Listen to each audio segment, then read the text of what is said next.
Hello नमस्कार, मैं doctor Rajneesh Kumar आप सभी का एक बार फिर से हार्दिक स्वागत करता हूं। आज के वीडियो लेक्चर में हम चर्चा करेंगे कि पिछले यूजीसी एनटीए नेट हिंदी साहित्य के संपूर्ण सिलेबस पर जब हम चर्चा कर रहे थे तो उस समय हिंदी की संवैधानिक स्थिति पर चर्चा किया था, जिसमें कि हमने अनुच्छेद 343 से लेकर 351 के बीच में कुल 9 अनुच्छेदों को जोड़कर उस पर बातचीत किया था। उसमें जो आखिरी अनुच्छेद है, अनुच्छेद 351, उसमें हिंदी के विकास और प्रचार प्रसार की बात कही गई थी। उसी को के क्रम को आगे बढ़ाते हुए हम बात करेंगे कि जब 14 सितंबर 1949 को हिंदी राजभाषा के रूप में स्वीकृत हो गई और उसके विकास के लिए भी दृढ़ संकल्पित कर लिया गया अनुच्छेद के अंतर्गत, तो उसके बाद की क्या प्रगति रही है। तो सन 1950 ईस्वी के बाद हिंदी की अगर प्रगति पर बात करें, उसके प्रचार प्रसार को ध्यान में रखते हुए चर्चा करें, तो राष्ट्रपति ने सन 1955 ईस्वी में राजभाषा आयोग का गठन किया, जिसके प्रथम अध्यक्ष बीजी खेर को बनाया गया। कई बार एग्जाम में पूछा जा चुका है, ध्यान में रखिए। बीजी खेर, जिनका पूरा नाम है बाल गंगाधर खेर, इनको राजभाषा आयोग का अध्यक्ष बनाया गया और इसमें कुल 21 सदस्यों को शामिल किया गया। इसके बाद सन 1956 ईस्वी में ये जो सदस्य थे अपना एक रिपोर्ट संसद के सामने इन्होंने रखा और संसद को जो इन्होंने सुझाव दिए थे उस आधार पर कुछ निम्नलिखित निर्णय लिए गए, उन्हीं पर हम चर्चा करेंगे। उस निर्णय के आधार पर ये बात कही गई कि राजभाषा विधायी आयोग का गठन किया जाए, जो सन 1961 ईस्वी में गठित हुआ और यह विधि मंत्रालय के अंतर्गत काम कर रहा था। इसके बाद वैज्ञानिक एवं तकनीकी शब्दावली आयोग का गठन किया गया सन 1961 ईस्वी में, जो कि शिक्षा मंत्रालय के अंतर्गत काम कर रहा था। ये कई बार एग्जाम में पूछा जा चुका है, वैज्ञानिक एवं तकनीक शब्दावली आयोग का गठन कब हुआ था और ये कहाँ है और किसके अंतर्गत काम करता है। सन 1976 ईस्वी में राजभाषा विधायी आयोग जो गठित किया गया था ये समाप्त कर दिया गया। एक चीज़ आप ध्यान में रखिए कि राजभाषा आयोग का गठन 1955 में हुआ और ये जो यहाँ पर राजभाषा विधायी आयोग है वो इससे अलग है, तो ये 1976 में ख़त्म कर दिया गया। इसके बाद कुछ अधिनियम बनाए गए। वे कौन कौन से अधिनियम थे उन पर बात कर लेते हैं। राजभाषा अधिनियम सन 1963 में बना और इसमें संशोधन किया गया 1967 ईस्वी में।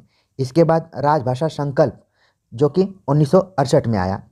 फिर प्राधिकृत पाठ केंद्रीय विधि अधिनियम के तहत 1973 ईस्वी में आया। आखिरी में बना राजभाषा नियम जो कि 1976 ईस्वी में आया था और कई बार एग्जाम में पूछा जा चुका है, इसको ध्यान में रखिए। राजभाषा अधिनियम यानी कि जो 1963 ईस्वी में बना था उसके अनुसार कुल 9 धाराएं हैं, ठीक है, तो ये भी फैक्चुअल जानकारी है। इसके बाद हम बात करें राजभाषा नियम जो 1976 में बना था, इसमें कुल 12 नियमों की चर्चा की गई है। ये भी कई बार एग्जाम में पूछा जा चुका है। राजभाषा नियम के अनुसार केंद्रीय सरकार ने कार्यालयों को, जो भी भारत में ऑफिस रहे हैं, उनको कुल 3 वर्गों में बांटा है, मतलब भाषा के दृष्टिकोण से, ठीक है। इस तरीके का सवाल तब पूछा जाता है जब आप IBPS यानी कि राजभाषा अधिकारी से संबंधित कोई इंटरव्यू देने जा रहे हों, तो ऐसे सवाल पूछे जाते हैं। एक बार मुझे मौका मिला था तो ये सवाल मुझसे पूछा गया था कि कुल कितने वर्गों में बांटा गया है, तो क ख ग वर्ग में बांटा गया है, यानी कि 3 वर्गों में। अब इन क ख ग का मतलब क्या है? क वर्ग के अंतर्गत जितने भी हिंदी पट्टी के राज्य हैं वो आते हैं, जिसमें कि उत्तर प्रदेश, मध्य प्रदेश, राजस्थान, बिहार, हिमाचल प्रदेश, हरियाणा, दिल्ली आ जाएगा। ख वर्ग के अंतर्गत ऐसे स्टेट आएंगे जिनका पत्र व्यवहार 2 भाषाओं में किया जा सकता है। तो कहने का मतलब है कि ऐसे स्टेट जिनके खुद की राजभाषा क्षेत्रीय भाषा रहेगी, जिसमें कि पंजाब की पंजाबी, गुजराती, महाराष्ट्र की मराठी, चंडीगढ़ का भी पंजाबी, तो ये ख वर्ग के अंतर्गत है। ग वर्ग के अंतर्गत ऐसे क्षेत्र आते हैं जिनमें पत्र व्यवहार केवल अंग्रेजी में किया जाएगा, जिसमें कि पश्चिम बंगाल, उड़ीसा, उत्तर पूर्वी क्षेत्र जो नॉर्थ ईस्ट है ये आ जाएगा, और द्रविड़ भाषी क्षेत्र, ये सब शामिल है ग वर्ग के अंतर्गत। तो ये कुछ फैक्चुअल जानकारी थी, तो मुझे लगा कि हमने संवैधानिक स्थिति पर चर्चा कर लिया है, तो क्यों ना जो कुछ सन 1950 के बाद हिंदी को लेकर प्रगति दिखाई गई है उस पर भी चर्चा कर लिया जाए। और एक चीज़ मैं त्रुटि सुधार के लिए कहूँगा कि जब हम सिलेबस पर चर्चा कर रहे थे तो मैंने स्वघोष के बारे में थोड़ा सा गलत बता दिया था। स्वघोष का मतलब है कि प्रत्येक वर्ग का तीसरा, चौथा और पांचवा वर्ण स्वघोष होता है और अघोष पहला और दूसरा वर्ण। तो इसको मैंने उलट करके बता दिया था, तो कई बच्चे कमेंट्स कर बताए, तो मुझे अच्छा लगा, क्योंकि ये जो भी वीडियोज आप सभी के सामने अपलोड होती है वो रिकॉर्डेड होती है, तो उसमें सुधार करना मुश्किल है।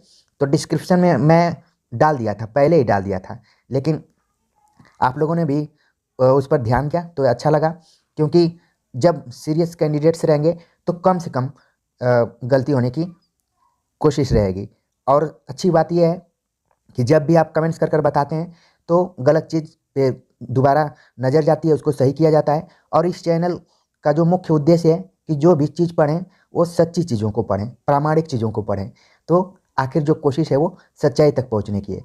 तो इसी तरीके से जितने भी वीडियोज़ देखिए, जो भी कुछ प्रॉब्लम्स है उस पर कमेंट कीजिए, तुरंत हम उसका जवाब देने की कोशिश करेंगे।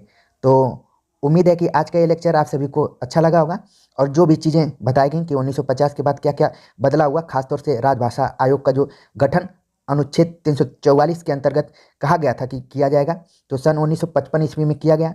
फिर वैज्ञानिक एवं तकनीकी शब्दावली आयोग, कई बार एग्जाम पूछी जाती है, इसका हो गया गठन। ठीक है, बाकी कुछ राजभाषा अधिनियम बने, जिसमें कि सन 1976 वाला जो अधिनियम है काफ़ी इंपॉर्टेंट है। इसको आधार बनाकर 3 वर्गों में कार्यालयी कामों को बांटा गया, क ख ग। तो इस तरीके से सारे में मैंने बता दिया। कमेंट्स कर जरूर बताइए कि कैसा लगा। मिलते हैं एक नए टॉपिक के साथ, तब तक के लिए नमस्कार।